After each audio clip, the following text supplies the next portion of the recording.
ಅಪ್ಪ ದೇವರ ಆತ್ಮನಿಂದ ನುಡಿದಂತ ಪವಿತ್ರ ಆತ್ಮನ ವಾಕ್ಯಗಳನ್ನ ಸ್ವಾಮಿ ಅಪ್ಪ ನಿನ್ನ ಮುಂದೆ ಇಟ್ಟಿದ್ದಾರೆ ದೇವರೇ. ಅಪ್ಪ ದೇವರ ಮಕ್ಕಳು ಸ್ವಾಮಿ ಆ ವಾಕ್ಯಗಳನ್ನು ಕಳ್ಳನ್ನು ಕದ್ದುಕೊಳ್ಳದ ಹಾಗೆ ಅಪ್ಪ ಕರ್ತನೆ ಮಕ್ಕಳಲ್ಲಿ ಆ ಒಂದು ಜ್ಞಾನ ವಿವೇಕದ ಆತ್ಮವನ್ನು ಪ್ರಾರ್ಥಿಸ್ತೇವೆ ದೇವರೇ.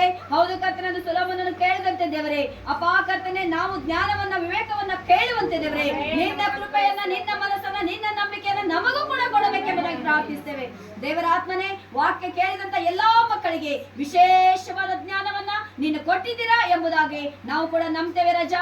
ಸೇವಕರು ಕರ್ತನೆ ಇನ್ನು ಅನೇಕರಿಗೆ ಅಪ್ಪ ಒಂದು ಸತ್ಯ ವಾಕ್ಯಗಳನ್ನ ಪ್ರಚುರ ಪಡಿಸುವಾಗ ಅನೇಕರಿಗೆ ಜ್ಞಾನ ಉಂಟಾಗಬೇಕೆಂಬುದಾಗಿ ನಾವು ಪ್ರಾರ್ಥಿಸ್ತೇವೆ ರಜಾ.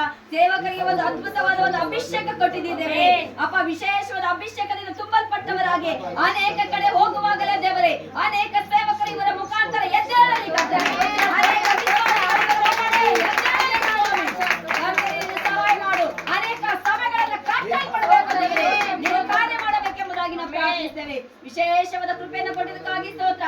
ಘನ ಸೇವಕ ನಮ್ಮ ಮಧ್ಯದಲ್ಲಿ ತಂದಿದ್ದಕ್ಕಾಗಿ ಸ್ತೋತ್ರವನ್ನು ಸಲ್ಲಿಸ್ತೇವೆ ಅಪ್ಪ. ಅವರಿಗೆ ವಿಶೇಷವಾಗಿ ನಮ್ಮ ಸಭೆಯಿಂದ ಕರ್ತನೆ ಕೃತಜ್ಞತಾ ಅಪ್ಪ ವಂದನೆಗಳೊಂದಿಗೆ ಕರ್ತನೆ ಅವರನ್ನು ಕೂಡ ನಾವು ಆಹ್ವಾನಿಸೋರಾಗಿದ್ದೇವೆ, ಧನ್ಯವಾದಗಳನ್ನು ಸಲ್ಲಿಸೋರಾಗಿದ್ದೇವೆ ಕರ್ತನೆ. ಕರ್ತನೆ ನಿನಗೂ ಕೂಡ ದೇವರೇ ಅದ್ಭುತವಾದ ಕೃಪೆಯೊಂದಿಗೆ ನಮ್ಮ ನಡೆಸಿದಕ್ಕಾಗಿ ಸ್ತೋತ್ರವನ್ನು ಸಲ್ಲಿಸ್ತೇವೆ ದೇವರೇ. ಒಂದು ವಾಕ್ಯವನ್ನು ಕೊಟ್ಟಂತ ಸೇವಕರಿಗೆ ವಿಶೇಷವಾದ ಜ್ಞಾನವನ್ನು ಕೊಟ್ಟಿದ್ದಕ್ಕಾಗಿ ಸ್ತೋತ್ರ.